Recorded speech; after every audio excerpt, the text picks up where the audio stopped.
everybody. How you are doing today? I. What the heck? Hang on. How in the hell did I do this to myself? You know, sometimes life just really decides to screw you over. And that's how I feel today. So, hello, how are you all? How you all doing today? I feel like I'm dying. How? Did I forget to? Oh no, I forgot to do stuff.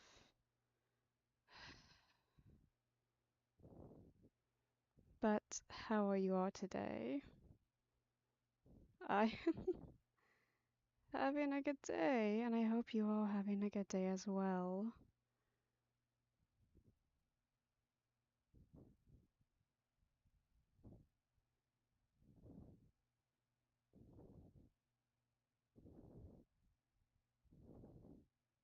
As you can tell, I'm very unprofessionally prepared, aren't we? That's because I am just gonna casually suffer and die, I suppose. Anyways,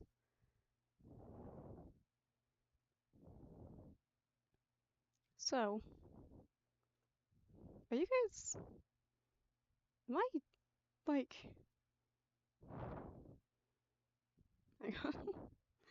I feel like something is horribly wrong, and I don't know if it's just because I don't get immediate feedback. But okay. Hang on, I'm trying to set up my so this way I can set it up and see if I have any sort of feedback on my phone. Alright, hello everyone. It's me, and today we are going to be reading Grand Order of the King's Hunters Remnants of a Dead World by a Prussian poet. I am very excited to do this. It is a, oh my god, I did not actually notice that. It is a 31,829 word story for 6 chapters. That's insane, actually. Poet, good job. You did fantastic with that number. I suck. We have been fighting. Why are you guys fighting? Hello, Woofy. Hello. How are you doing today? So, yeah, we're gonna be reading this. It is a horror adventure comedy story that features the Moto Jones crew as humans trying to solve mysteries in Louisiana. And I am very much excited. It is a fan. No, hang on. I accidentally deleted a message as poet. I'm so sorry. Uh, don't ask about that. Anyways, so here are the tags. You guys can see them all. Um, yeah. They're teeny, but they're actually high. Sorry, I read some of these tags and I just get so happy because, like, bruh, why are you so chaotic? I love you for that. Hang on, the last thing I'm gonna do is put on some music really quietly. So just, yeah. As you can tell, I'm not good at figuring this stuff out. I hope you guys can hear that. I have it on like a 2. I don't know.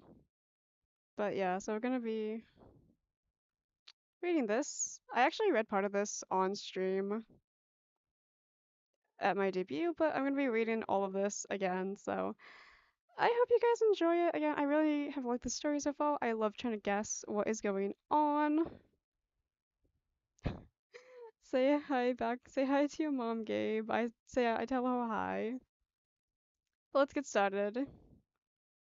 Sh Forgive me if my voices don't quite match the canon. I can't do that, so what we got is what we got, and again, tell me if the music is too loud. I would tone it down. Okay, so summary. With the modern age, people became less and less interested and above such trivial and untrue topics such as magic and sorcery and witchcraft, which were seen as past superstitions.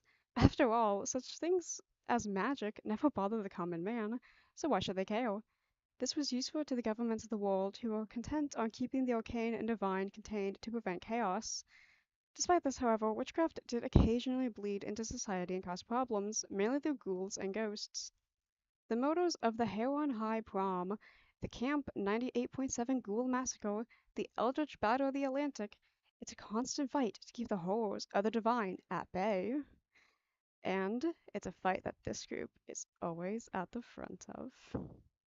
I'm not gonna be reading all of this, it's just the notes, but we're gonna be reading this again. I'm so happy that I'm doing this today. I've been so excited. I kind of wanted to play Reanimate the Coffin of Annie and Lele since my family's out of the house, but instead, hi Post-it! Hello, how are you doing? Sorry, I have my phone, so I'm checking the chat because I can't do that with YouTube this time. I hate everyone. That's a joke. The thunder shook him awake. It wasn't unusual to get storms this time of year, or really any time of the year. They were rather common, actually. Such was a side effect of living on an island, he guessed. You get a nice view of the ocean in exchange for hellfire whenever the weather gets angry. That's the trade off. It wasn't all bad, though. The rain and thunder were nice to listen to, except for when the house blew so hard that it could cause a tree to scrape against your house. That was annoying. Groaning and rubbing the sleep from his eyes, the man sat up in bed, listening to his bones crack as he stretched. Before sliding off and walking out of the room and down the hallway, the floorboards creaked softly underneath him as he shuffled towards the kitchen, seeming loud in the otherwise quiet house. Flicking on the light, he poured a glass of juice and stared out the window, squinting at the lightning flashes outside illuminating his yard.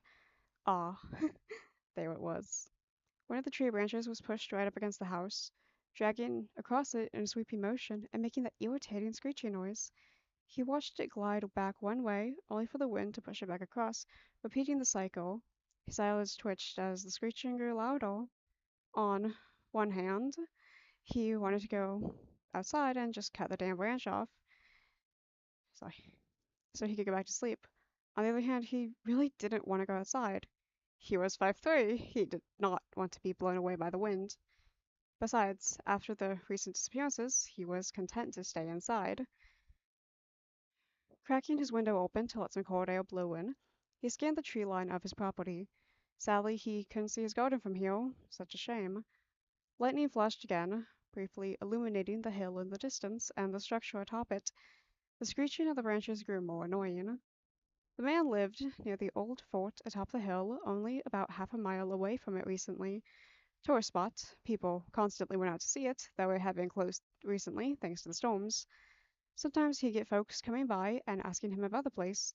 He didn't really care for it, but the place kept the economy going, so he really didn't mind. Screeching grew louder. Too loud. For the love of God, shut up! He groaned, slamming his cup on the counter and making his way towards the closet. Yanking it open and pulling out a pair of clippers and a flashlight, he went to the door and put some slippers on. The man practically kicked the door open as he stepped outside into the wind and rain, stopping to steady himself for a moment before heading off the steps. The mud squelched beneath his slippers as they connected with the grass, making his way around the side of the house to where the tree was. He winced as his soles briefly sunk below the mud and covered his slippers and feet. Phil DePut, I should have worn shoes. Clicking the flashlight on, he aimed it at the tree, following it all the way to the branch. Popping the handle into his mouth, he studied it before taking the clippers and cutting off pieces of the branch. He didn't mind trimming. It was peaceful, especially now. Snap! A faint snap off to his left caught his attention. Taking the light out of his mouth, he aimed it into the darkness, scanning his surroundings. Nothing. Just his property fence, barely visible.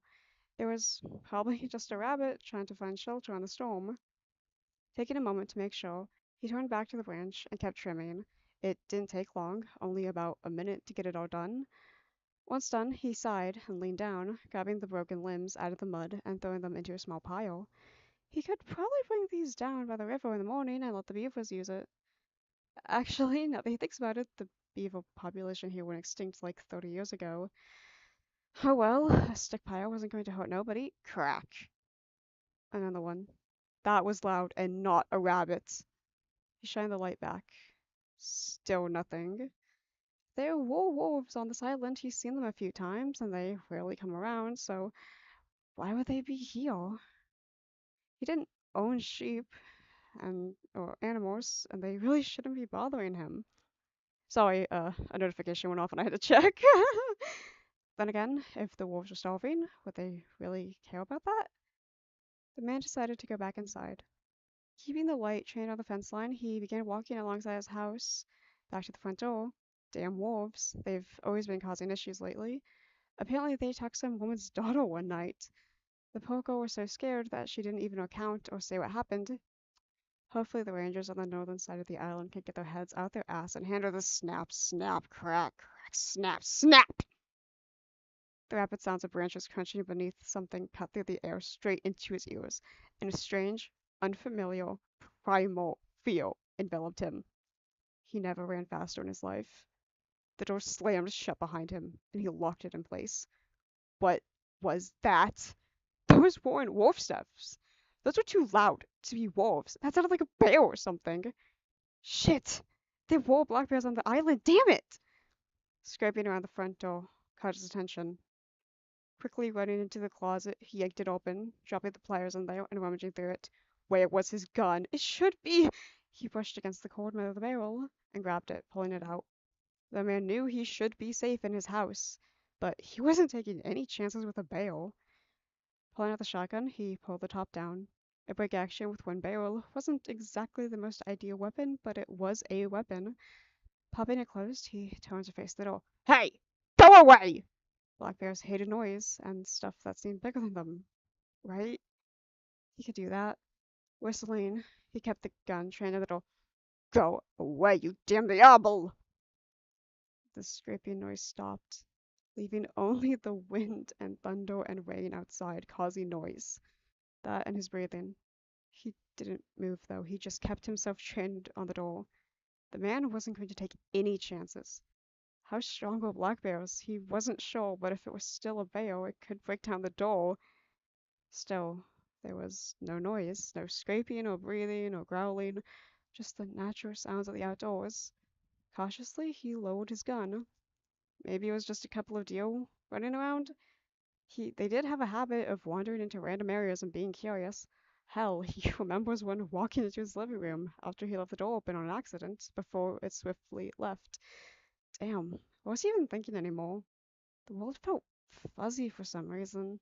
He took his medication before he went to sleep. He should be fine. Hello? The man froze. The hell? Is anyone in there? Was that a girl? What the hell would someone so young be doing out here in this weather? Against his better judgment, the man opened his mouth. Yes? The reply was instant. Uh, I got into an accident down the road. My mama told me to go get help. Can't you help me? Let me in, please. Shit. Guilt hit him hard. It was just a child. And he aimed his gun at the door? What if he had shot?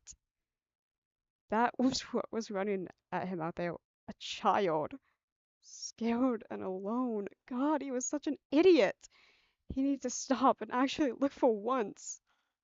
Yeah, 1 second, he called, rushing back to his closet and setting the gun back inside. Thank you. I want my mommy. Closing the door, he glanced at the thermostat so the child would get warmed up in here and headed to the door. He ignored the strange feeling in his gut that screamed to keep that door closed. Cons of living alone. He disliked interacting with people. Don't worry, kid. I'm coming. He reached the door and went for the handle. He stopped just short of it. Why? Why? Why? What? What felt wrong? Something was wrong. His gut screamed at him to keep it closed. Mister, are you still there? He snapped out of it. Sorry, the doorknob wasn't working. Focusing, he pulled the door open. Here, come in.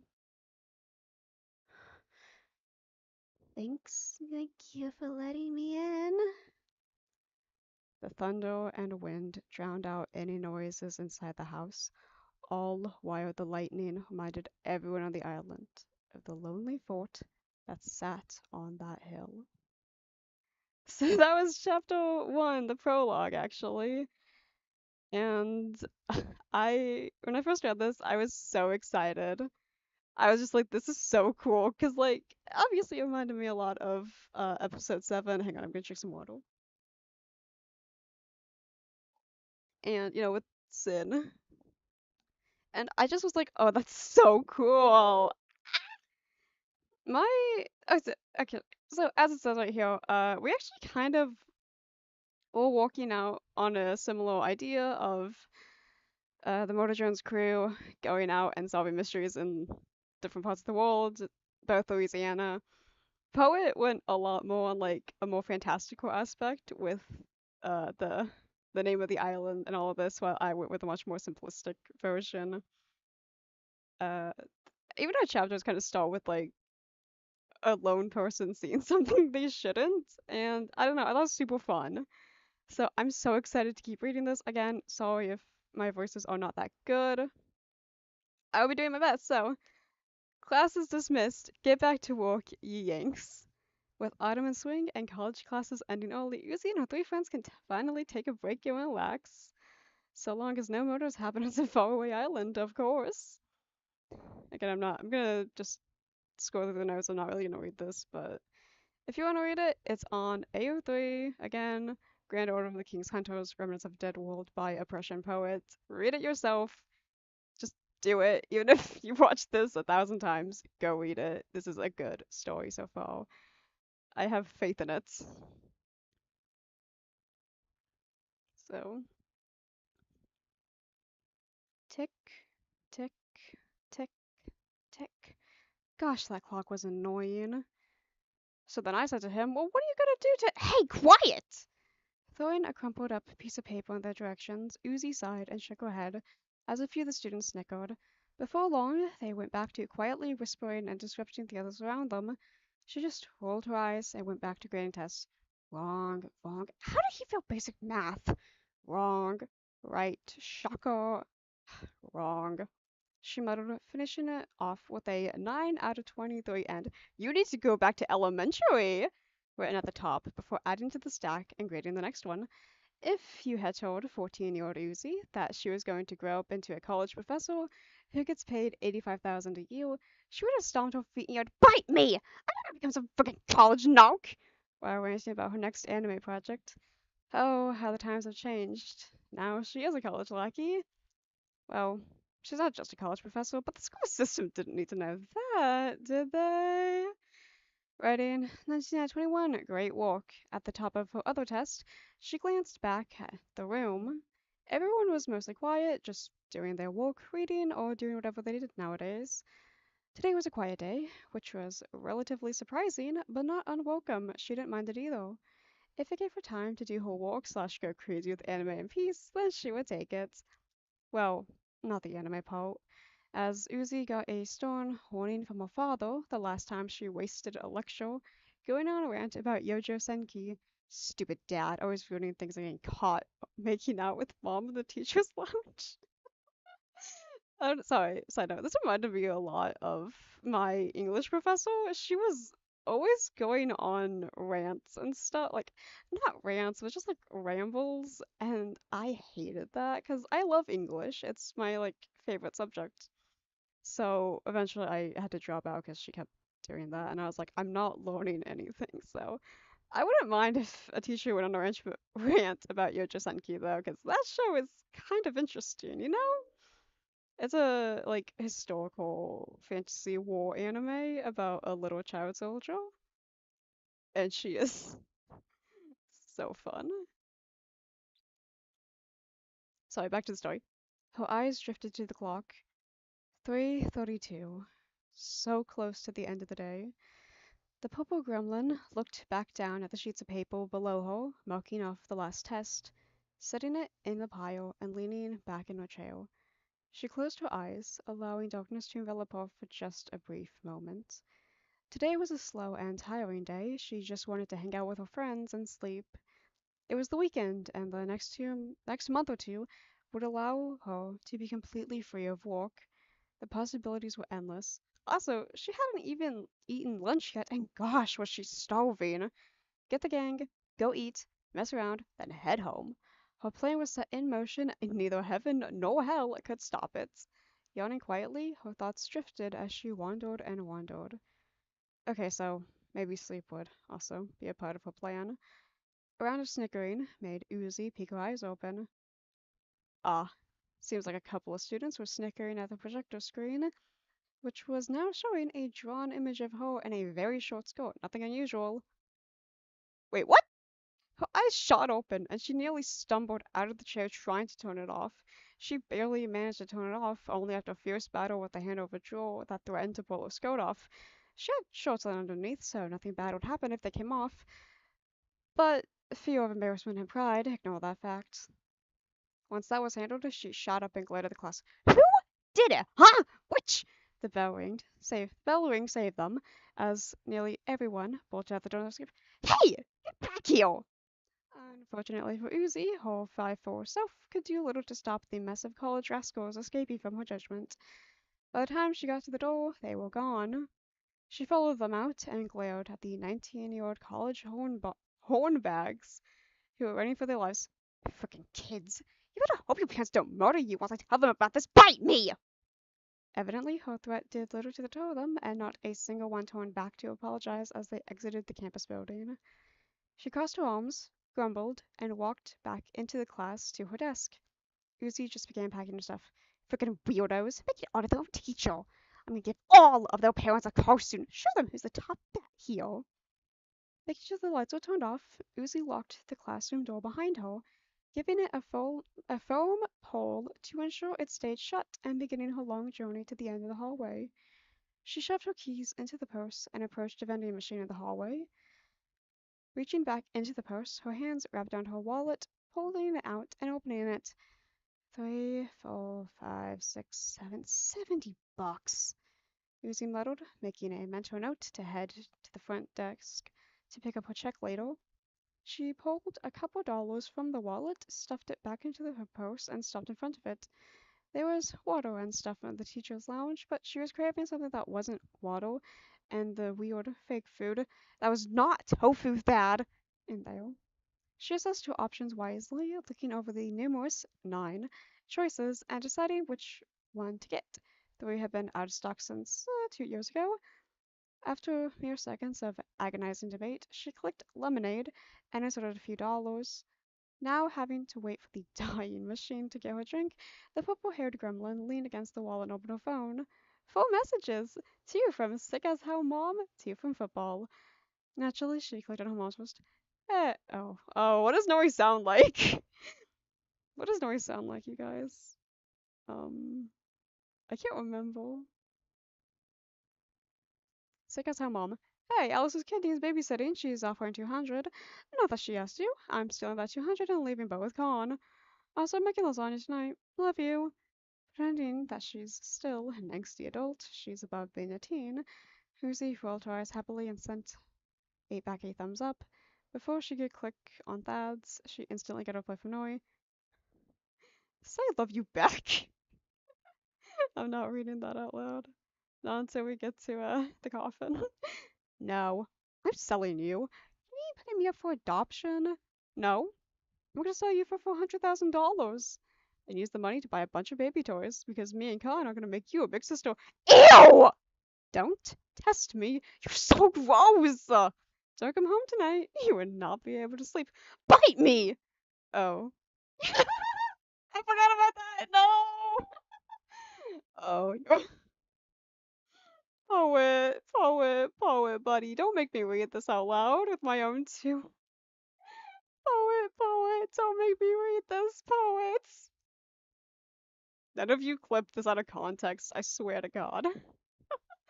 Oh, your hungover father sure is gonna bite me. Just shut up!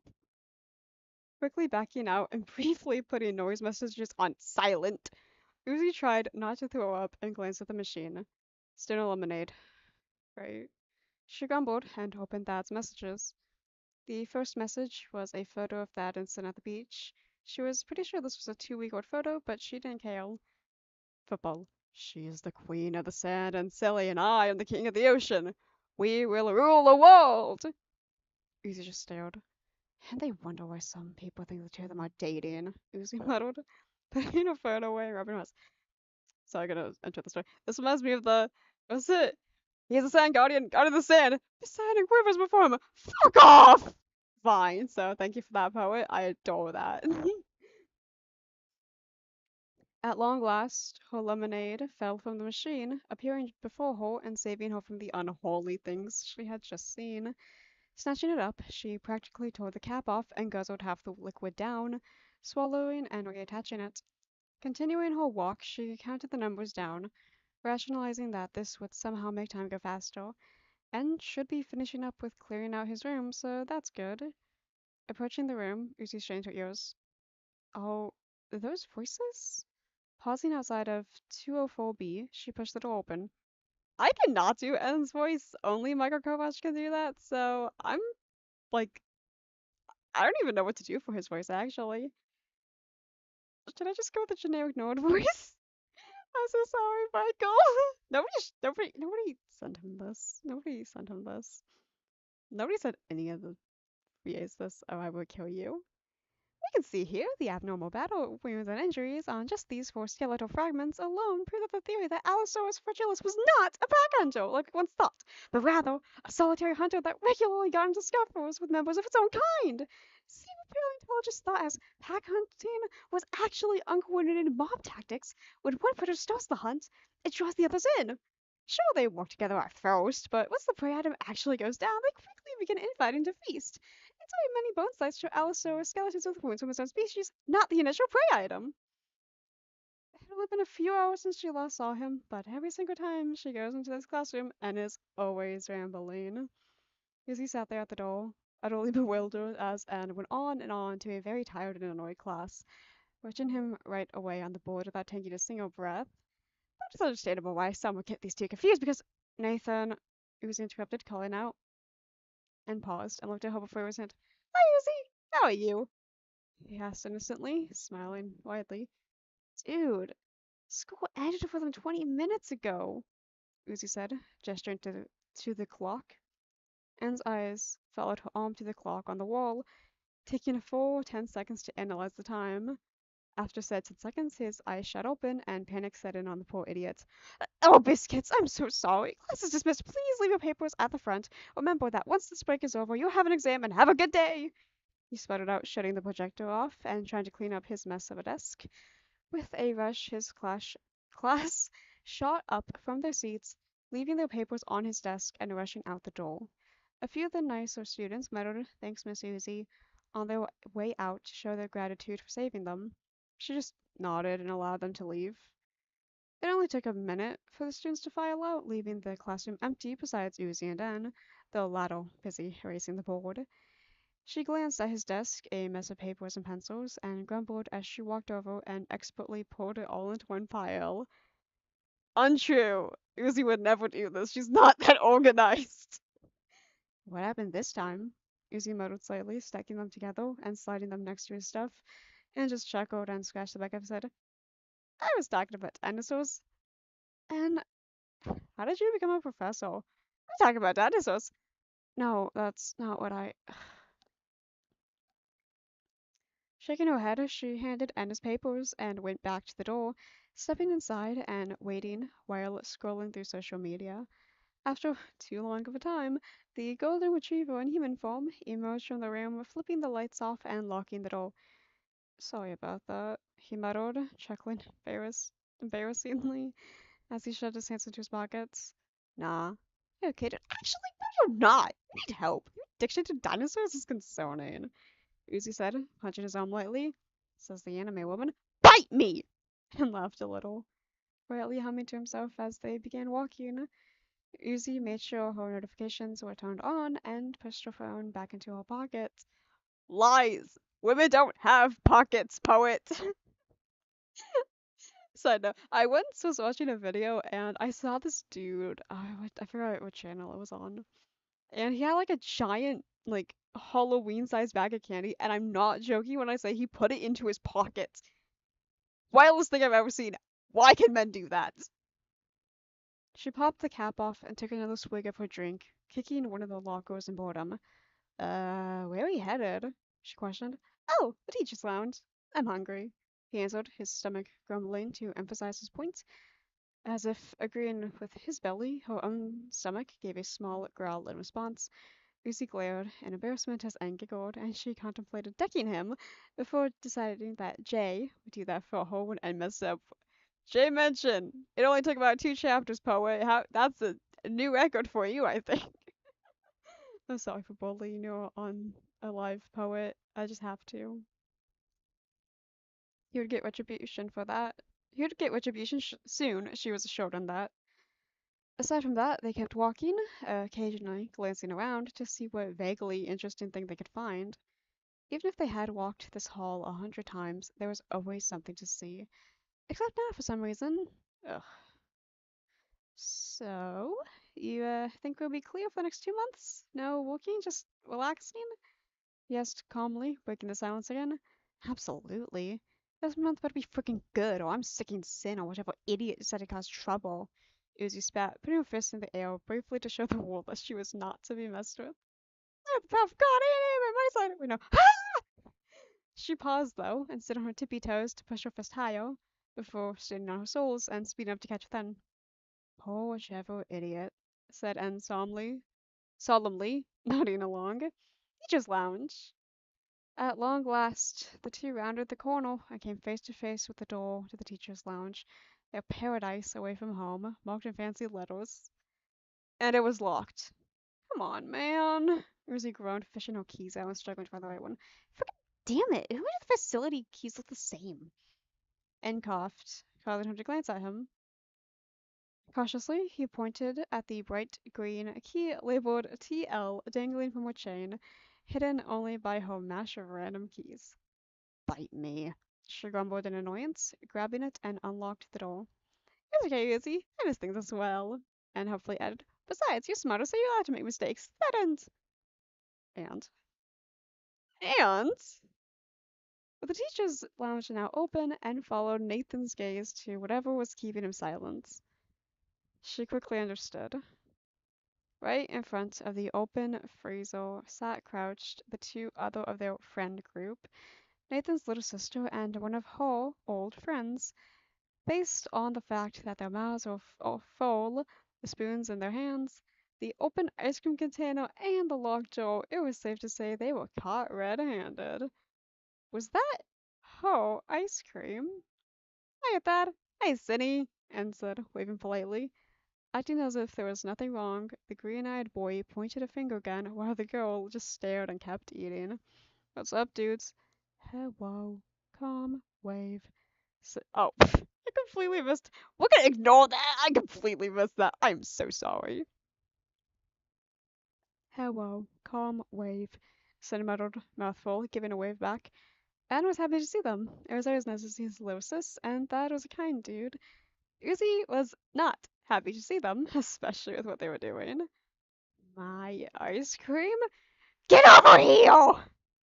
Within a minute, an angry, rampaging purple gremlin shot towards the ice cream duo, intent on either murdering or torturing both. Thad sat up and stepped to the side, while Sin screeched and dove under the table, taking the ice cream with her. Yuzi landed right in the middle, stopping only for a moment before turning to face the table Heidel. Sorry. Her arms shot out in an attempt to grab the adult child, only to yelp and pull them back when the silly creature scratched her. Ow! Hey, get your fucking sister! Get your fucking door, bitch! Elena, bite you! Get it off! Well, the sister in question hissed up at her. Anne walked over and gently knelt down, peeking under.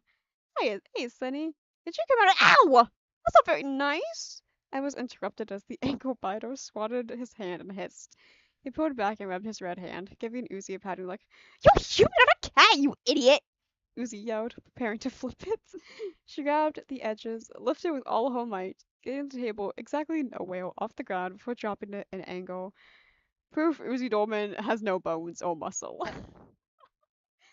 Dad watched from behind, briefly amused as the two adults tried to figure out how to extract the creature below.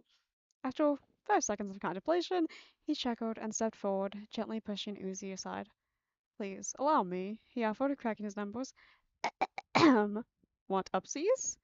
After only a second, Sin crawled out from under the table, nearly tripping over herself before barely standing upright and staring at him with a tilted head. Her arms were out like a dinosaur, and the ice cream was set onto the table. Upsies, give, bleeding, head, tilt, she said, staring at him. Before Uzi could verbally berate Sin, Thad lifted her by the armpits and Thad grabbed her by the armpits and lifted her up. The silly monster was instantly pacified, and the whole thing was over in 30 seconds.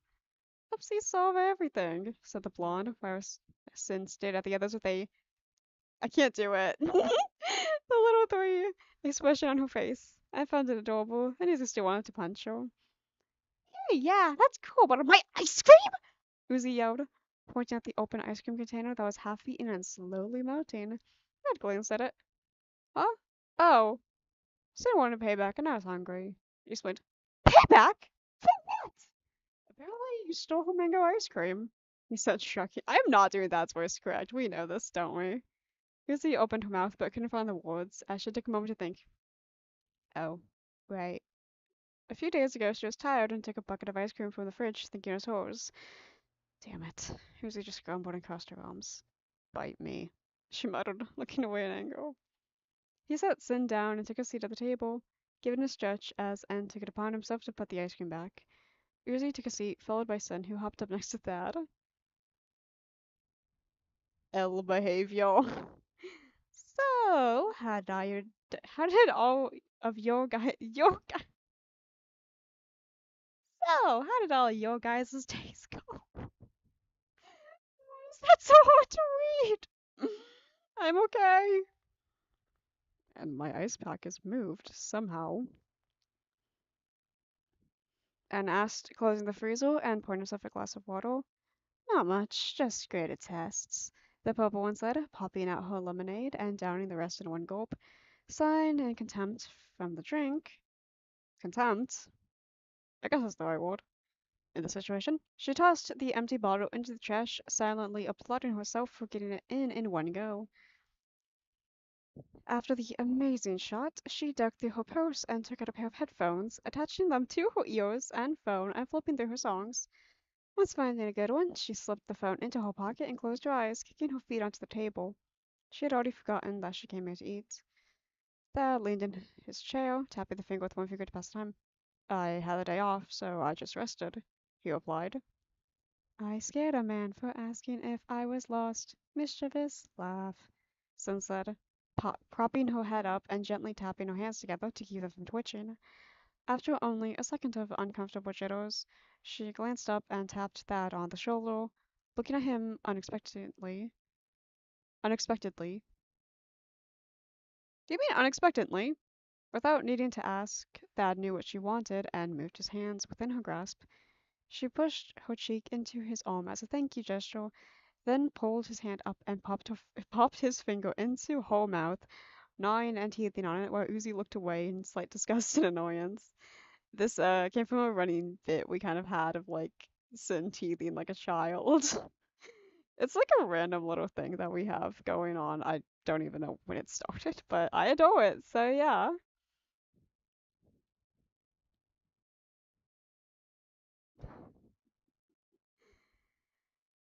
Where was I? And smiled at the words and took a seat alongside them. Yeah, cool, great. The purple gremlin muttered. She's doing a lot of muttering, actually. I didn't notice that.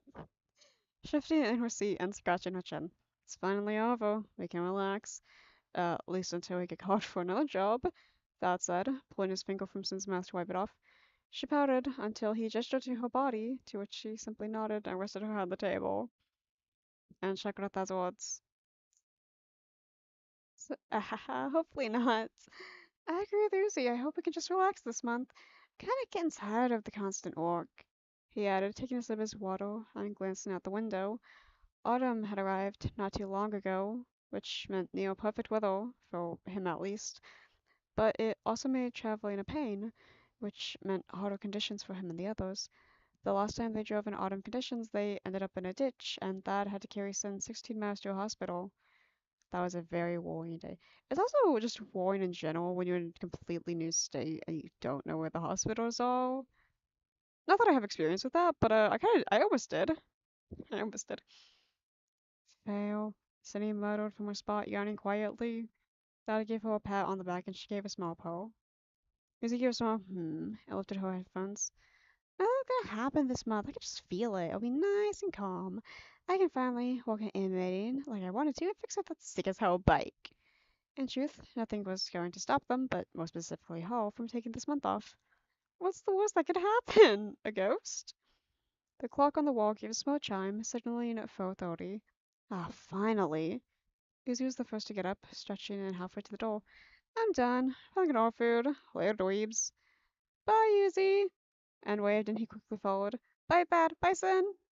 Once they had left, Thad stood up and stretching, and giving Sin a pat on the back. She lifted her head, nodded, and slipped off the seat. What did I just say? Slipped off the seat on shaky legs. After taking a moment to steady, she began walking. You're getting better at that. Pretty soon, you won't need a cane or wheelchair ever, he noted, winking.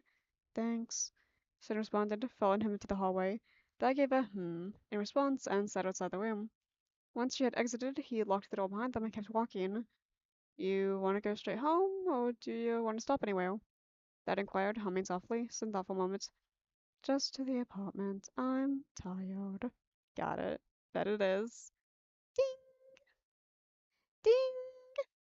Mmm. Uzi groaned and rolled over in her bed, grabbing her phone and turning it on. She hissed at the blinding light and scrambled to turn the brightness down. Coughing, she also fumbled in the dark for her lamp, flicking it on and giving the room a purple glow.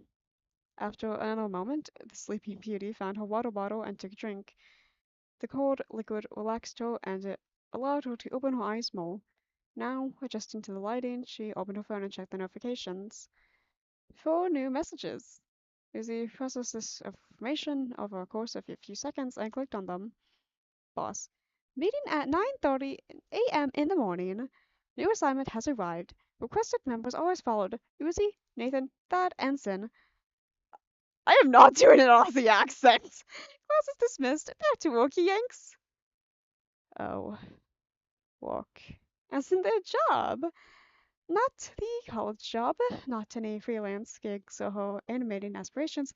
Their actual job, which meant monsters.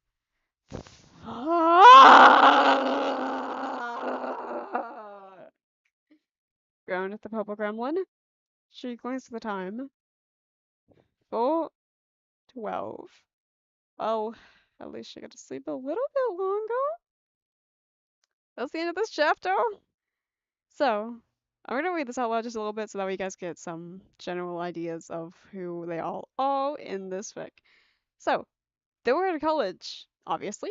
Uzi works as an English and language teacher, funnily enough, and is a biology/biomedical engineering with a side of paleontology. Sin is science and art, which checks out considering who she is in the show.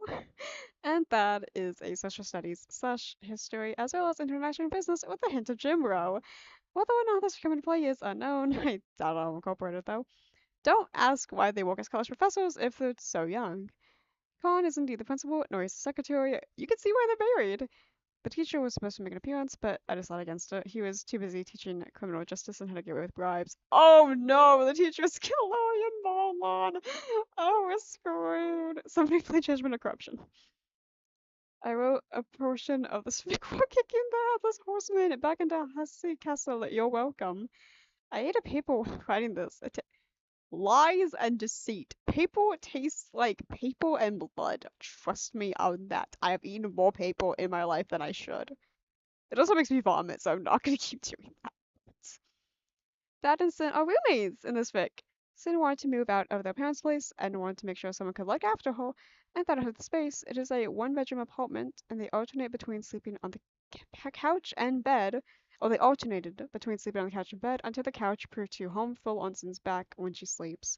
They made the decision to just share the bed after Cindy had a bad nightmare, falling asleep paralysis for 9 hours, and that started getting back problems from the couch. I don't think it was actually ever said what Sin has in this fic. I know in my group chat fic she has like her leg is twisted inward, and then in my version of this fic, Curse of the Mermaids, uh, She is missing both her legs above the knee, so she has like prosthetics, which, if I go back to writing it, that's actually kind of an important part of what is going on in that story. I'm well aware it's been a while. You don't have to tell me. You don't have to tell me. You don't have to yell at me about that. I know it's been a while. But yeah, so real quick, on that one, it's same thing. They're investigating weird shenanigans in Louisiana, but it's different because I don't think Poet is using mermaids for his fic. He does mention it at some mention something like mermaids. I'm gonna drink some more water real fast because this is drying my throat out.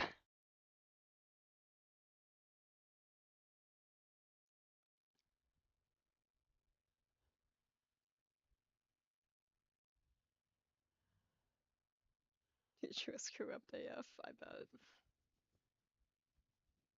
Teacher raised Leslie, there's no way he's not corrupt.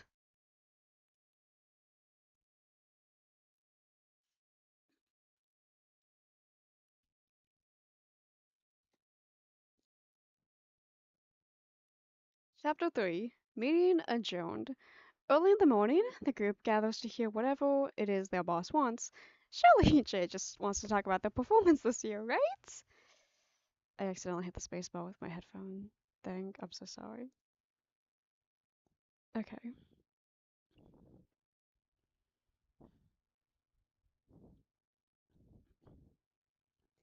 It took a bit, but Uzi got ready and was out of bed.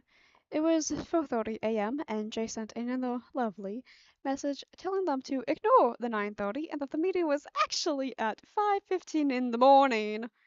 Lucy was tempted to just ignore it and sleep in, but she already learned from past experiences that Jay is very willing to deduct at least 40% of her paycheck for purposely missing a meeting. Uzi's wallet whines every time she spends more than $14 now. Oh well, she had a job to do and money was still one of her favorite things. Whenever she could, Uzi spared a glance at the sides of the road, watching the wilderness whiz by occasionally. She hated night drives. It was too hard to see, and it creeped her out too much. Uzi's line of work entailed such fear as the dog, so it only made sense. At the very least, the hickories and hardwoods provided her some comfort, if mainly because it reminded her of old family trips. A small part of her still missed the camping trips deep into the woods outside of Lexington. Making a mental note to plan a camping trip of some kind, and hey, Poet's camping right now. That's a good coincidence. She reached for the center dash. Flickering her radio through the channels, the purple lady squinted in the darkness of the road, reading the signs as they went by. It was only a 3-mile drive, but one wrong turn could make a 3-mile drive into a 7-hour adventure.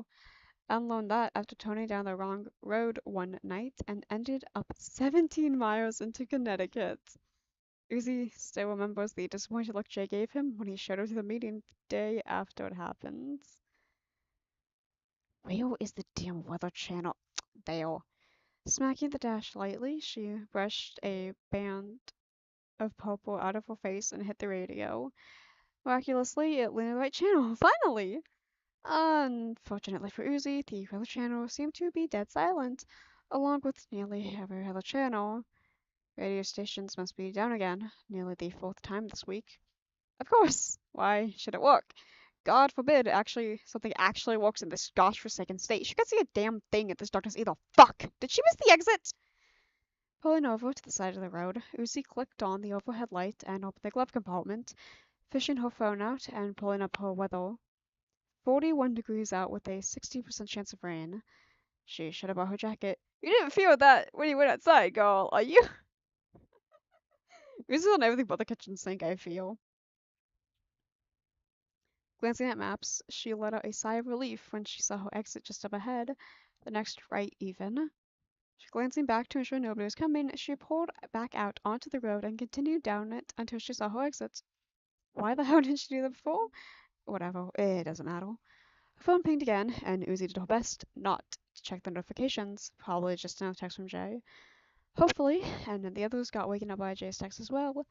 While scheduling a sudden meeting, this only seemed exactly like something their boss would do. It didn't feel like her this time. Sure, Jay could be rude at times, but Oddly, she actually seemed pleased and contemptuous with the idea of a break. Jay was, dare she say it, happy and calm at the last meeting. She just wanted to relax, same as the others. Uzi didn't care for why, she was going to gladly accept it if it meant a long break. Even Jay had a molecule of decency. Do you mean modicrum? I like that the molecule of decency. And knew to make emergency meetings only after 7. She only ever called for meetings this early if whatever it was really pissed her off, which meant it was likely to piss off the others as well. In hindsight, they would probably be annoyed anyway for having to wake up so early, whether or not the news pissed them off. Mentally, Izzy groaned at the realization that the others would also be groggy and annoyed at this early. Just great. A sleepy son, a tired dad, and a confused Anne. Her life was truly doomed. Barriers would be built ahead of schedule for her. No hope awaited the purple-haired woman, and she would forever be doomed to deal with sleepy morons. Oh wait, why does Uzi hate Sin so much in this AU? Maybe I'm just so used to how they're written in group chat, where they're like actually friends. I don't know. Why do they hate each other?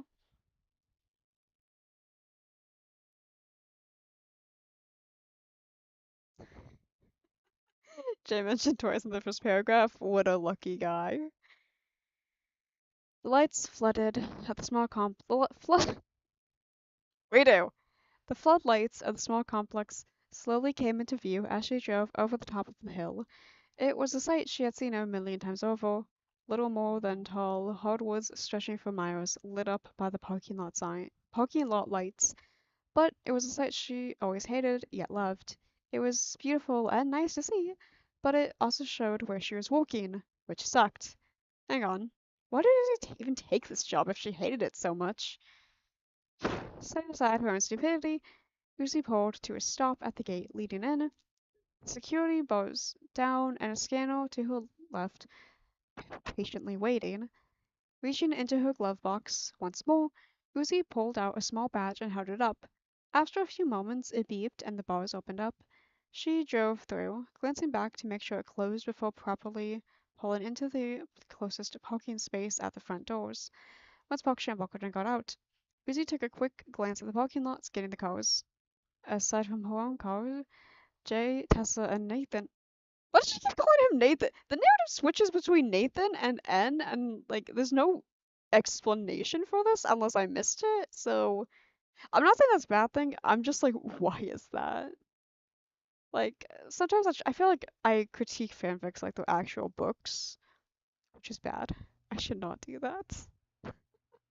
Anyways, Thad and Sin hadn't shown up yet. Okay. They'll probably arrive in a few minutes anyway. Uzi made a mental note of the time and headed inside. The door gave a light ding as she walked inside, signaling her presence to anyone else there, which was no one. Even the reception desk was empty. Damn. Uzi strode calmly to the front desk, signing her name onto the small sheet. Uzi Dolman, 4:57 a.m. God, I hate having to. I don't know what's worse, staying up this early or having to get up this early. I guess both. Throwing the pen down, she glanced down the hallway. No lights coming out from under any of the doors, so then where was the meeting? Ding! Her phone pocket vibrated. Wait, what? So I looked at the chat to see what was going on, and I like died a little bit on the inside. Oh, you switch between out of boredom. That makes more sense, yeah. I try to keep character names like consistent just to make reading easier, but I could absolutely understand switching names out of boredom. So it's not like an actual low reason, that's just what happens. Ding! Her phone vibrated in her pocket. Reaching in and pulling it out, Uzi turned it on and flicked to her notifications. Two new messages. You better get in here on time, Dolman! Second floor, moron! Stop walking around like a headless chicken down there! Glancing around, Uzi saw no sign of twin pigtails. Not a single woman ranting about corporate in sight.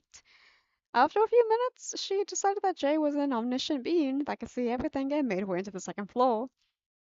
Though a part of her mind wondered how exactly Jay saw her, It took Uzi a solid 2 more seconds of glancing to notice Kim was in the corner. It's almost like this was a secure building. Well, at least she knows what Jay probably was. Her eyes winced as she briefly glanced at the ceiling lights, buzzing calmly and providing her with some noises other than just dead silence, which she much appreciated. Her eyes readjusted and turned to look at some paintings sitting on the walls. They were old and depicted old battles from who knows where. One had Leipzig 1813 in the corner, and another had Jena Os Os Ostad. So I've literally never seen this word before. I've never seen this word before in my life. I've Ostad 1805, and another had Brunswick Leap Battalion 1809. Oh, poet. Always the history with you, isn't it? Love that. Uzi couldn't remember seeing them here off the top of her head and had no clue the significance of them, but they were probably important to the organization. Either that or that managed to convince Jay to allow him to put up historical paintings, but Uzi wasn't drunk enough to believe that.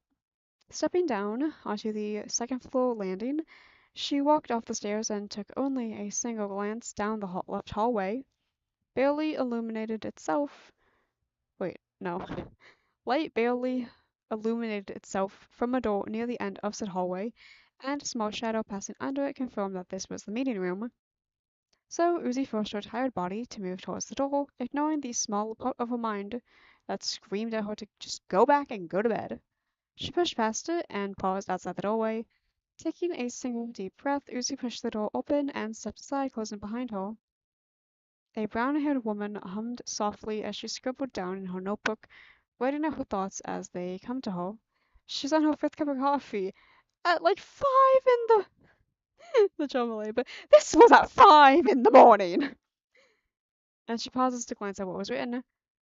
Hurley has a halberd that's hazardous. Well, that makes sense, she mutters out. Took me a split second to remember that's Tessa.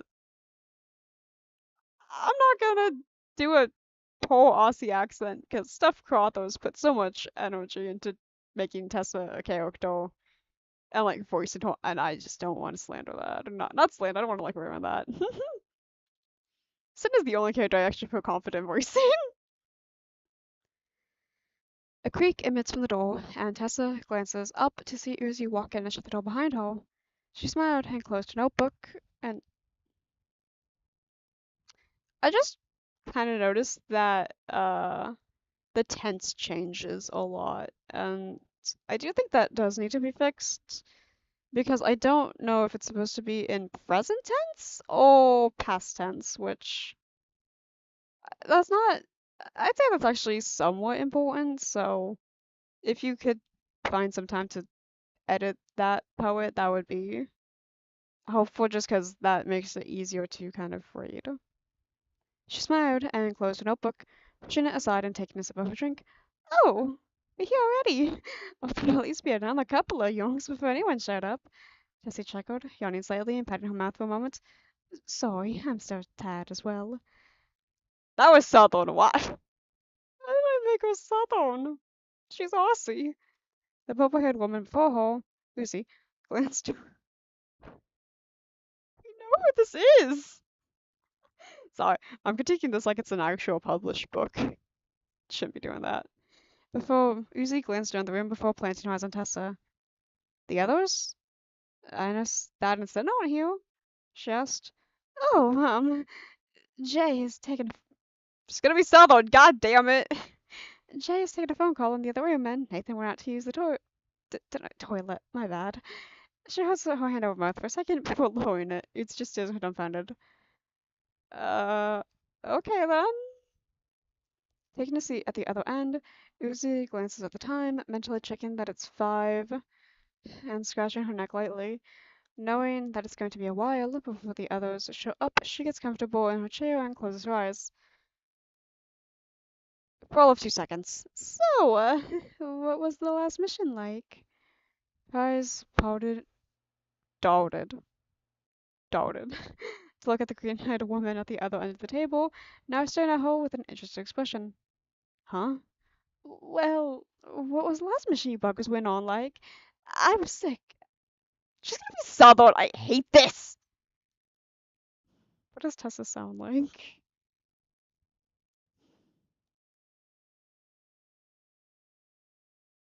I was sick after our trip to the Pyrenees, remember? I couldn't go with you guys, Tessa exclaimed, tapping the faint mark on her shoulder. Oh, well, it wasn't that interesting. Uzi got only halfway through her sentence before the other ended her. Wasn't that interesting? You guys went to Alaska. How was that not interesting? If you wouldn't interrupt me, it was cold, and we only had to deal with a few. Oh, I did not practice this. Oh, fuck you, poet. Qualupli. It was cold, and we only had to deal with a few. Qualupalik. It wasn't nothing much, she explained lightly, briefly shaking the thought of the oddly cute moments from her head. This better not expose me. Yeah. This is, I'm sure that's AI generated, but, this is kind of what they actually look like, by the way, so. Though, like this mermaid creature, I didn't do a ton of research on them ahead of time, but they're from, like, Inuit mythology. And as it says, they are believed to be incredibly ugly and smell strongly of sulfur. In appearance, the like a scary mermaid. So yeah, sorry if I butchered that pronunciation. I didn't practice ahead of time.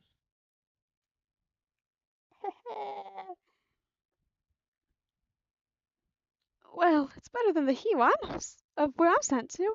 And you guys fight mermaids! Man, I had to flog a couple of kids that were scaring people. Just a gasp in sadness. Pattern. And the masters bit me! Bite me! I'd rather get bit by some kids than have those try to lure me in again. Hang on, I'm gonna pause this really fast. Just to see where my sister is, because I don't want her to be nearby. She is not home. She's by Trader Joe's. Why does it do that? I don't know anymore, genuinely. I don't know anymore, bro. I just live and life hates me. Oh, sorry. I was telling my friend that Reanimal gives me like a headache, and she was asking like, "Oh, why is that?" And I'm like, "I don't know." So yeah, we're gonna. So I talk out loud whenever I'm texting her back sometimes. Usually shot. Sorry. Bite me! I don't like it bit by some kids that have those things trying to lure me in again. Usually shot back, rolling her eyes and pulling out her phone, intent on scrolling through whatever website currently interested her. Tessa just crossed her arms and sunk back into her seat. With silence befalling the two, Tessa went back to writing in her little notebook, though not before. What song are we on? Hang on. Oh, it's just been replaying, that's why.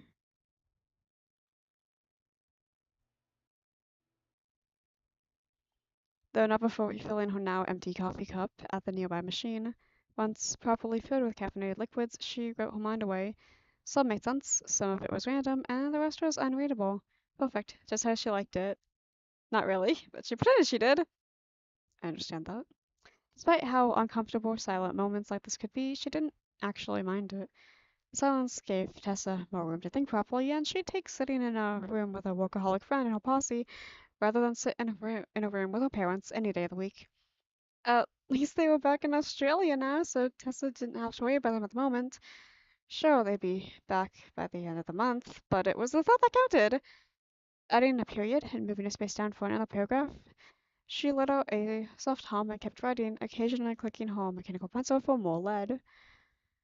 On the opposite side of the table, Uzi scrolled through her messages, cleaning out spam and reading any ones she missed. She only missed a few.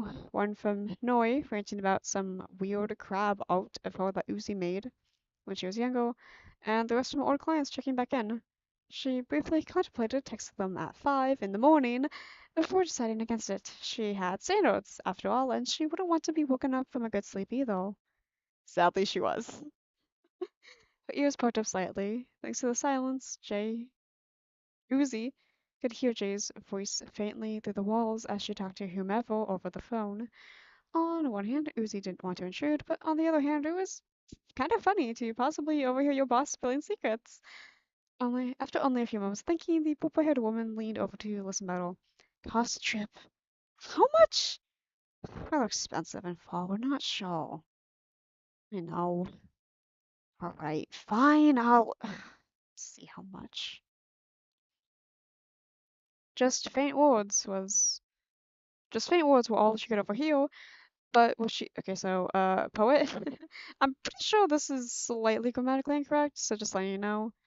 I'm pretty sure this is more was is more for singular, while war would be for plural, which obviously words is.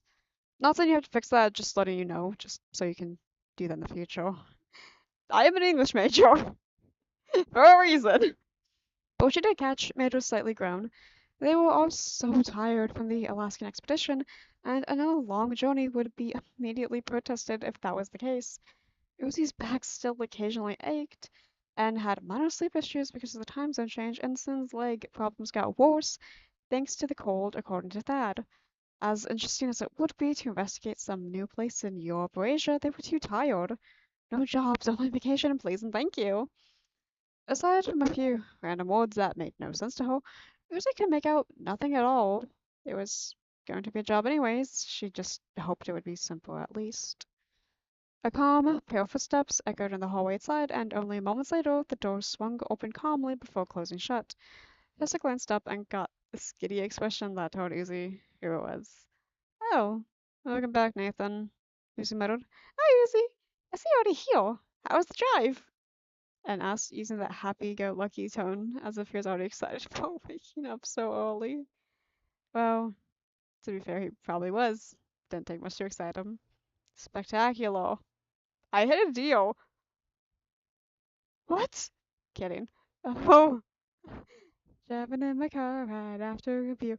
Hey, that silly kind of looks like a deal. Silly, if you watch this, I'm not talking about you. I'm so sorry. And quickly got himself resituated back in what must have been his original seat.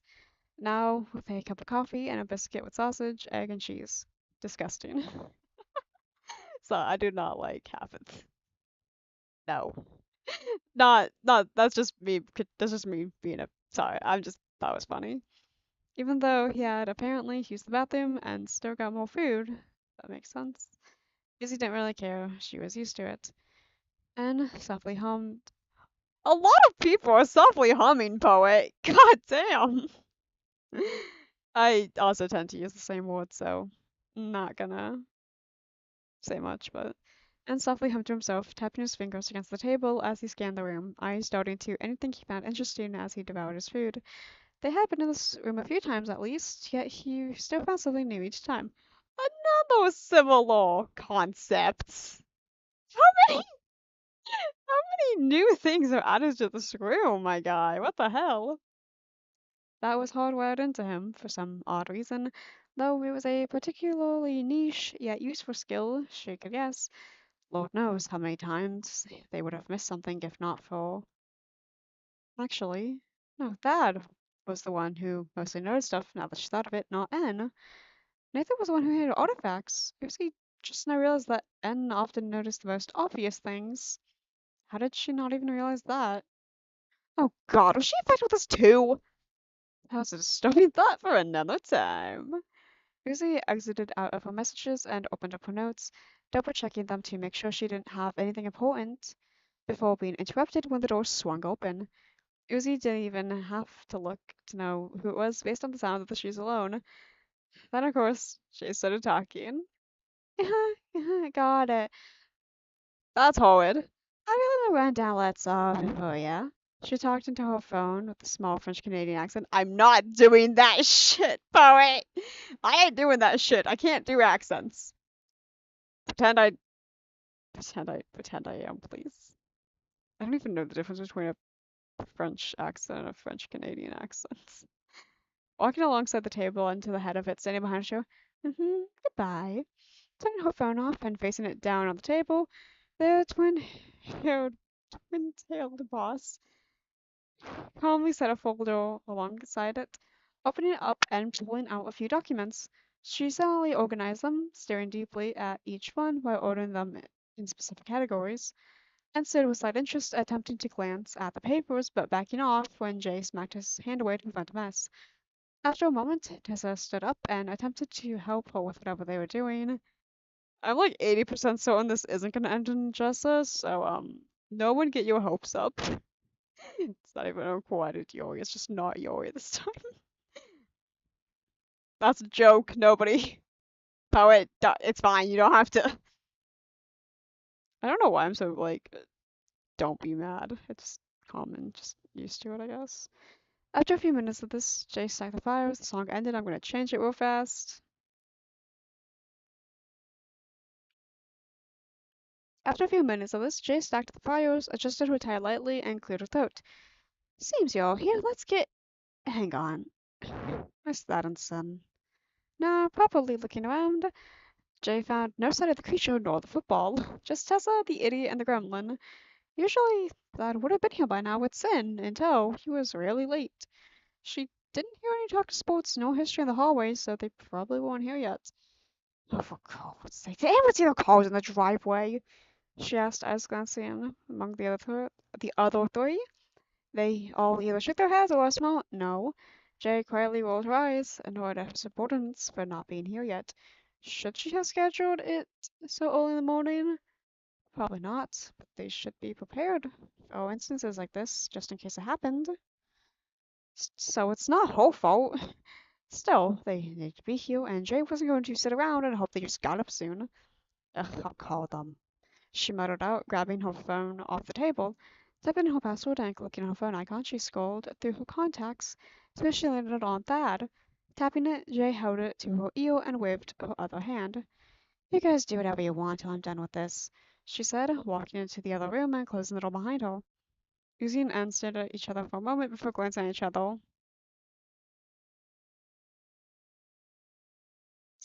Oh, you're on! Tessa patted. Let me join!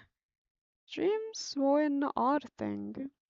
They all came in forms and had different meanings. Some made more sense than others, some could be deciphered, and others came from nowhere. All of them were fascinating in their own ways, of course. Even the nightmarish ones had their own uniqueness to them, even if they were less desirable than regular dreams. As for why he was thinking about them, that couldn't tell you, considering he was asleep and experiencing one. Oh yeah, dude. Of course I aced that skateboard test. Could you expect anything less from me? Dad stared at his blowy self in the mirror, the dream making everything all fuzzy and hard to see. He couldn't make out everything, but he could make out enough of the important details. For one, he seemed a lot more muscular here, and he was holding a skateboard, which was the most important thing at the dream. Oh, that is so amazing and smart too. Can I be your wife? He looked behind him, a blowy girl lying in his bed. He scoffed, tapping the skateboard. Sorry, lady. I'm already married to Lady Skateboard. That said, sitting down and stretching. Conveniently, his back popped in the most perfect way, and he sighed. About a history fact, he asked the lady, looking at her with a smug face. Oh, tell me about please. You're so handsome when you she said, rolling on her back next to him and reaching up. Uh, what? Beep!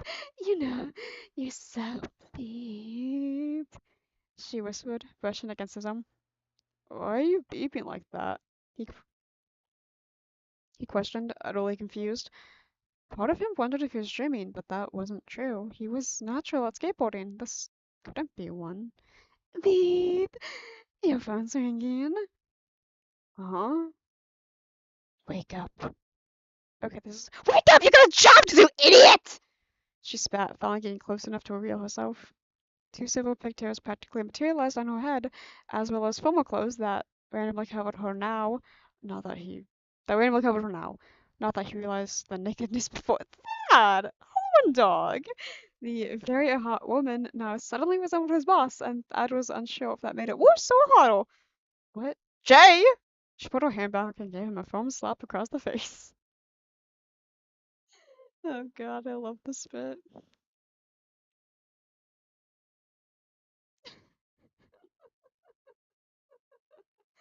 Oh god, the dream sequence. I just saw your comment. Oh god, the dream sequence. Yeah, buddy, you wrote this. You wrote this, and you let me read this out loud. This is only your fault. I'm kidding, I'm kidding. Green eyes slowly peeked out from under eyelids, the owner of them coughing slightly as he tried to adjust to the dark room. The dim light barely illuminated the space in front of him, revealing the nightstand and the lamp above it. Carefully reaching out, he grabbed his phone and pulled it back, aiming the screen at his face. Wincing just for a moment at the brightness, he typed in the password and squinted at the words on his phone. Caller ID, Jacqueline, lady friend. Accept? Decline? Dad stared at the strange symbols on his screen, not fully comprehending them initially. Who was this Jacqueline? Why was she a lady friend? Why should he accept a decline? Oh, it was the phone call. And Jacqueline was his boss. Damn. Oh! Carefully clicking accept, Dad held the phone up to his ear, rubbing the sleep from his eyes and sitting up slightly. Hello? He said softly, sniffing to make sure his nose was clear, rubbing it lightly. Dad? Why are you so tired? His boss's delightfully annoying voice greeted him, and he instantly understood the tone. Were you in my dream? Look, I wasn't meaning to look you naked. I thought it was. What the actual fuck are you talking about? Just drop it. There's a meeting right now that you're supposed to be at, Dad. Did you not get my text? Jay's voice said. The speaker sounded equal parts confused and angry. What do you mean naked? Are you a weed or something? I paused, unsure of what to say as he quickly pulled the phone away from his ear. He decided to ignore saying Jay saying hello over and over again as he didn't respond. Opening his messages, he stared at the two new messages from the twin-tailed woman that confirmed she was right. Copying again, he pulled it back from his ear. Right, sorry, ignore that part. I'm just now seeing the messages. What time is it? It's 5:13 a.m., she said in a flat tone. What? Dad responded, blinking. Then you want a meeting right now? Dad? Yes. Get set up and get down to the office, Jay confirmed. Her tone and strangely calm demeanor letting him know that she wasn't exactly happy either. Dad nodded to himself, sighing softly. Understood. I'll be over shortly, he said softly, twisting his back slightly to pop in switch. Great. Don't be too long. She responded quickly before hanging up the phone, groaning softly. It's always soft, hmm? That sounded really bad. Ignore that. Dad set his phone back down, fell back onto the bed, and stared at the darkness. For a moment, he contemplated going back to sleep and the consequences. On one hand, he could roll back over, close his eyes, and let it take him again. It would be so easy, and he would wake up in a few hours happily. On the other hand, while he was tired, Dad was smart enough to know that he could handle. Dad was smart enough to know what he could handle, and what would result in his swift execution via twin pigtails. It would end swiftly with him getting verbally murdered, and he wasn't exactly willing to get chewed out so early. Besides, most likely, Jay was just holding this meeting because of the higher-ups wanted it done, and told him nothing more than a review of this year's mission so far. He could self-review the meeting for now. Well, he could, but now that Thad thought about it, Christ, that's a tongue twister. His feelings weren't the issue here. Turning the United States. I'm gonna cut a bitch. I'm gonna cut a bitch, I swear to God. Turning the nightstand lamp on, he glanced around the slightly illuminated room before landing on the bed. Is he not on the bed too? No, he's on the bed. A light brown blanket covered most of his body, with light gray sheets peeking out from beneath and a dark blue long pillow resting where his head would be. He wasn't the only thing on the bed, though. His eyes shifted next to him, and his ears finally. His eyes shifted next to him, his ears finally picking up on the soft breathing opposite to him. Holed up on the other side of the bed lay the other occupant of the apartment, his friend's sister of all things. This is just that one episode of Friends where, was it, Chandler doesn't know which sister of Joey he banged?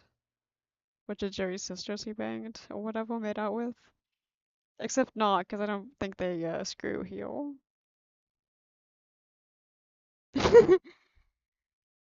Sin softly snored next to him, occasionally switching between that and breathing calmly and quietly. That's a lot of adverbs. That's a lot of Lee words. I'm guilty of this too, I guess. The blanket barely rose and fell to the rhythm of her breaths, and she occasionally adjusted her head in her sleep, causing the silver yellowish hair to bob slightly. Part of him wondered if he should even bring Sin at all. Yeah, Jay probably needed her there for the meeting, but the one next to him rarely ever did well when woken up earlier than 8 a.m. It took her 20 minutes minimum to get ready, and they had to be there by 5:30, less than 20 minutes away. This is a math problem. I don't like math. One of which involved her having a proper sleep schedule. Wait, no. I screw that up, hang on. It took her 20 minutes minimum to get ready, and they had to be there by 5:30, less than 20 minutes away, and that was just the fiasco of her waking up. Sim had been improving in some aspects, one of which involved her having a proper sleep schedule. The last thing he wanted to do now was screw it up. Why did you clip it, poet? Then again, Sim liked this job for some strange reason. Poet, I need to know, has Sin banged Mothman? Has Sin screwed Mothman? Has she done that yet?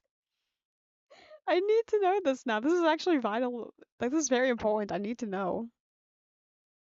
Has she done that? Oh god. Sin liked this job for some strange reason, and he'd rather not come back to her awake and pouting because she missed a meeting or something important. Plus, he didn't exactly want to leave her home alone for long periods of time. God knows what could happen if he was gone for just a few hours, especially in this line of work where anything can latch onto you. Observing her for a moment, that he doesn't have, Dad sighed and reached over to gently nudge her. Of course, it did nothing the first time, only resulting in her shifting lightly towards him more. He lifted his head and nudged a second time. Sin, hey, Sin, you need to get up. Dad softly whispered, trying not to disrupt her too badly. Sin didn't move for a moment before softly whining and burying her head in the blanket while curling up in herself more. He sighed and nudged her a little firmer. Hey, Sunny, we gotta get up for a walk. She whined again, burying her head further before a small groan came, and Sin barely peeked up from the covers.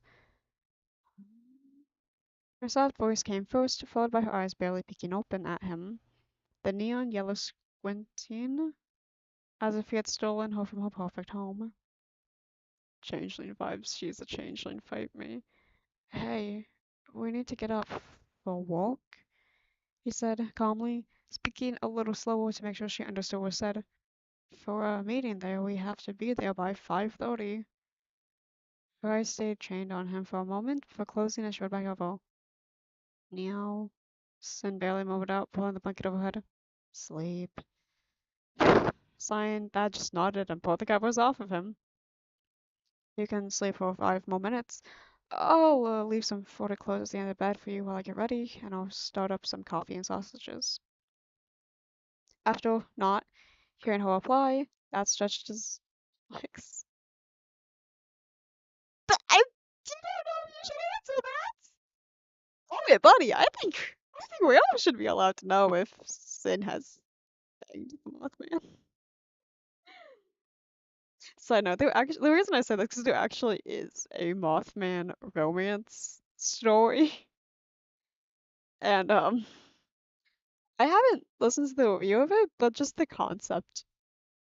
I hate bugs, but I also do find the Mothman to be quite interesting, so I don't know. I feel like monster romance books tend to have more like consents and all that, so it's just more enjoyable to hear about than like your average dark romance and whatnot. You know what I mean? No, I hope you guys don't really know what you mean. Also, send to that. Evil Fudo Conchita is basically a dark romance fight me. It's perfect for it, bro. Like, come on. Whenever I do my review of it, you guys just see what I mean. After not hearing her reply, Dad stretched his legs, listening to the knees pop, before throwing them over the edge and onto the floor. My man discarded his knees and threw them onto the floor. I love him. Once standing, he shuffled over to a closet and opened it, peering inside to gathering up clothes. Once he picked out his own proper attire, where is she?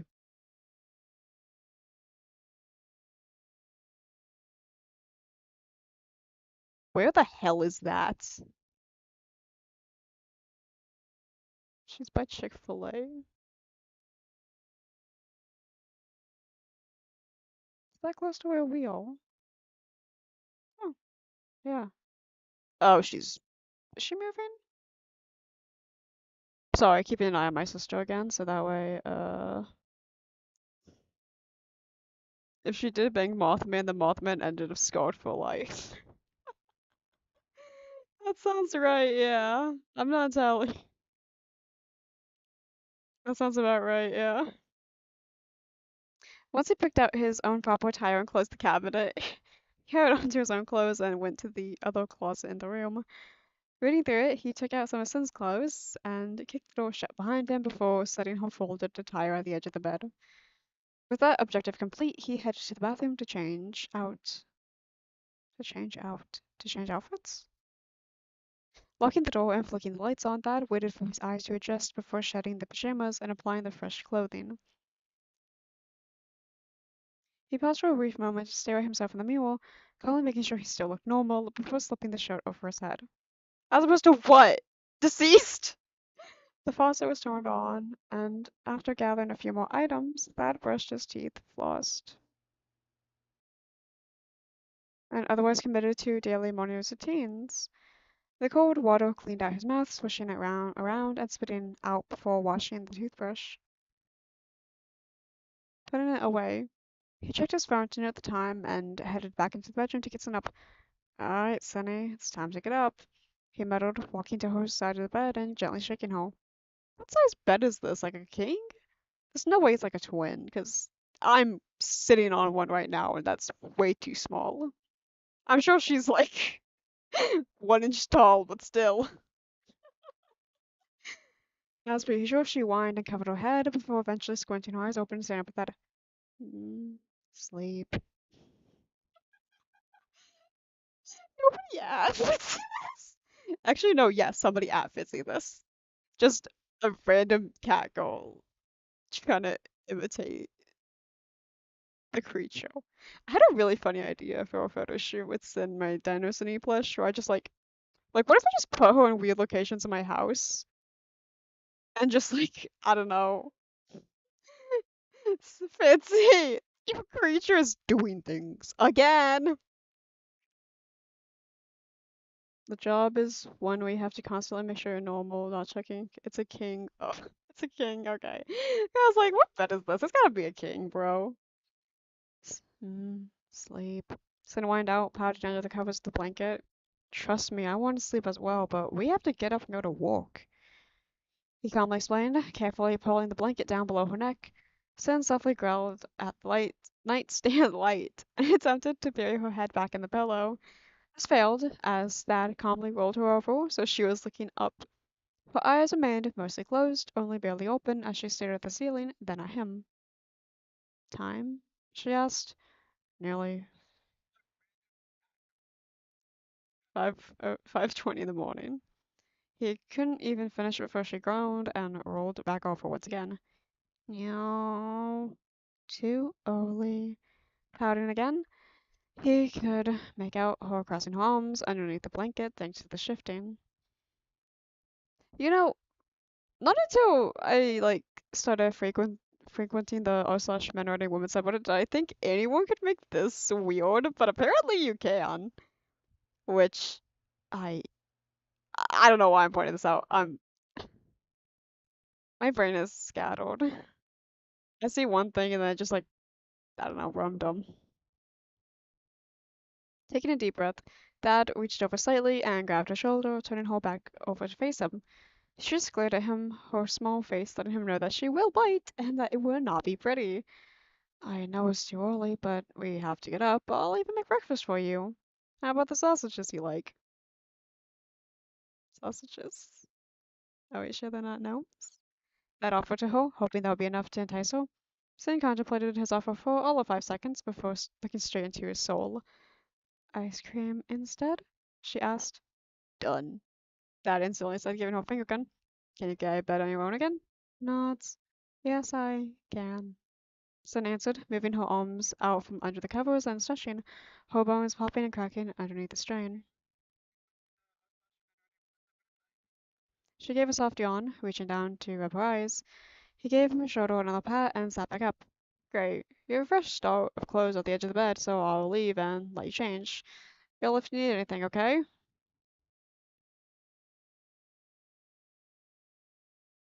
She gave him a smile.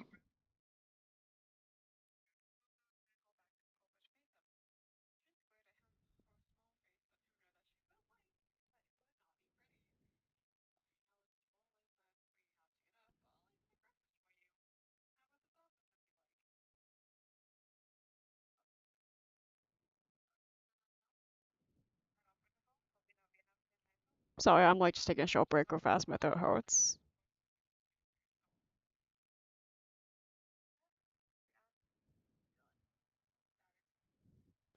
I just took a short break just to, my throat's very dry.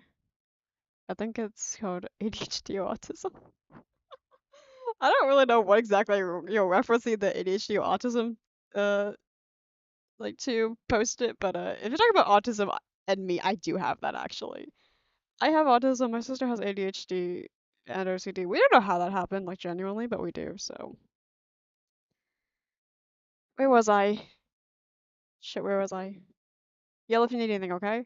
She gave him a small nod, answering that left the room, closing the door behind him. Now in the hallway, he flicked the hall light on and made his way to the kitchen, only pausing to glance at the TV in the living room. Seems he must have forgotten to turn it off last night because it was on some random commercial. Is the music even audible for you guys? The music is not even audible. Why am I playing that?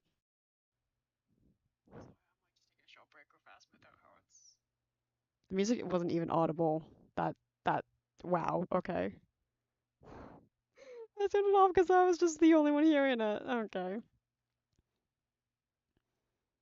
Now in the hallway, he flicked the hall light on and made his way to the kitchen, only pausing to glance at the TV in the living room.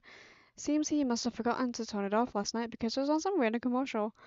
Oh well, I used VIPO. The TV turned off before the woman on screen could finish her sentence. Dad threw the remote back onto the couch before making his way again to the kitchen. The blast of cold air from the freezer was swiftly drowned out by the feeling of cold against his hand as he grabbed out the ice cream container and he shut the freezer behind him. Lexington's best mango brand drive their regulars back to their home with this cold treat. Thad must have read those words 100 times already as he set the container on the counter. I'm regretting turning the music off because it feels weird to just be talking. On the counter and opened the cabinet. It took a moment of looking, but he eventually poured out a good bowl and went to work, scooping as much ice cream as possible into it. Sin expected nothing less, after all. Sin, Neapolitan, best friends. His phone softly dinged in his pocket as he scooped, and so he carefully pulled it out whilst trying to shove as much as he could into the bowl. One new message. Are you both awake? He rolled his eyes as he typed out a response to her. Yeah, Sin is getting changed right now. Good. We only have 13 minutes to get here, so hurry. You do realize there's no way we'd get here on time, right? Sucks to suck. I'm not making exceptions. Get here by 5:30 or I'm docking your pay. I'll buy you no tie if you extend it to 5:50 for me and Sin. 2 ties. You got a compromise, an exception, and a contract. Deal. See you shortly. I better. With that sorted and Sun's ice cream obtained, he put the ice cream container away and started up the coffee pot before sitting at the table. Not wanting to sit and do nothing, Thad started scrolling through his phone to pass the time. No new news, unfortunately, at least nothing that caught his eye. Same with sports. Shame. The closest thing he could find interesting was some discoveries relating to 17th century Europe that are so mundane that he just clicked out and opened a YouTube video about the French and Indian War. Eventually, the coffee pot dinged, and so he achieved his hot beverage to indulge it. He didn't have any time to cook any sausages, so he decided he'd stop for a breakfast sandwich on the drive over. The bedroom door softly opened, and he made a mental note to oil the hinges on the door as he looked up from his device. Small echoes, small footsteps echoed in the hallway, and Sin peeked around the corner before walking into view. Sin is your average, like American ghost, basically. Morning, Dad said, pushing the ball across the table to where she might go to sit. Yawn. Morning. She muttered softly, rubbing her eyes more as she carefully walked over to one of the chairs at the table. Sin hopped onto a chair and pulled the bowl to her. Within moments, she dug into it, giggling at the taste almost instantly. Thad gave a chuckle, shaking his head slightly. The clothes fit her well, which was shocking considering any time he picked clothes out, they usually looked horrible paired together. So, heads out. Walk? Sin said with a mouthful, swallowing, and turned her head at him. He gave a nod in return and set the phone down. What was that? Hang on. Please don't be back. Please don't be back. Please don't be back. Please don't be back. Where the hell is that? She's back. Okay, I think.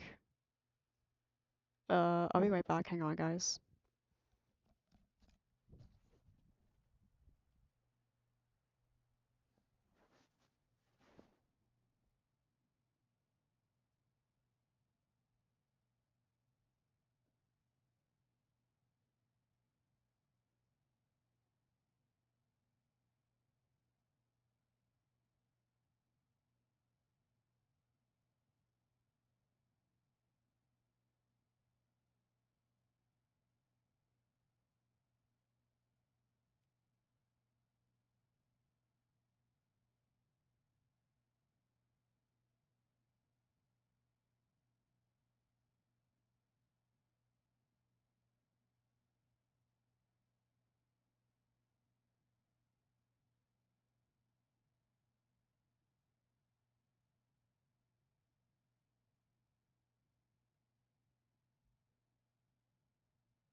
Okay, so funny story.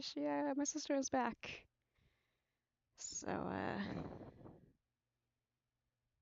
yeah, that's really fun. She is back. So I really uh, I have to stop, I think, because she's gonna be sitting. Did anybody not hear that? Was I did I have my mic too low? Hey everyone, though. Like I said, I'm back. I will be. I'm gonna end this here because she is. And I don't really want to. So while we're here, I can maybe show you guys something I've been working on. Where is it? Uh, yeah, it kind of sucks, but oh, no. Oh god, oh god, oh god. Is that gonna show anything? Oh, no, no, no, no, no, no, no, no, no. Okay. Move that up, move that up, move that up, move that up. So yeah, I just kinda wanna show this off fast, because I can do hell. So yeah, she is here. So I'm gonna have to shut this off in a few, but I kinda just wanna get this really fast. So, like I said, I was making a review for Daughter of Evil, and so this is kind of just the generic template. So let me edit the slideshow again. How did I? Hang on. How did that happen? So slideshow. Sorry, I'm like panicking internally because I'm trying to stay quiet, but I'm also trying to like. So yeah, and that is absolutely not gonna work. Hang on. Why is it so far over to the side? You know what? I give up. This is stupid. We're not gonna do this today, actually. Uh, so yeah, really, really sad I couldn't finish the story today, but I really hope you guys had fun. I did. Thank you, poet, for letting me read it, and I will be here soon. I will eventually be talking over. Oh, you all interested? Oh no, that's a bad sign, actually. Y'all being interested? Oh god, okay. Oh no, no, I'm not gonna worry. I'm not gonna worry. We can do this later. So yeah, we got this. We got this. We got this, right? You and I, we all got this. So thank you again, poet, for letting me read your story.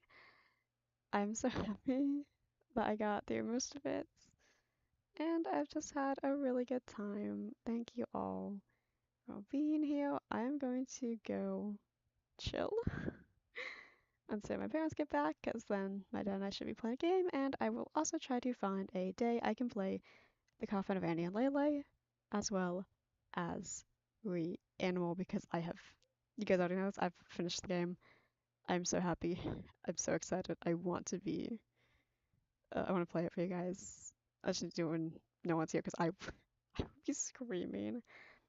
And I would highly recommend checking out the cut voice lines, because oh my god, do they make so much more sense. The game either needed no dialogue or more, and honestly, they should not have cut some things. But thank you all for being here. Have a wonderful day, a wonderful rest of your day. I will not be rambling as much as I normally do, because again, I don't have the time. But again, of you all for being here. Thank you guys so much.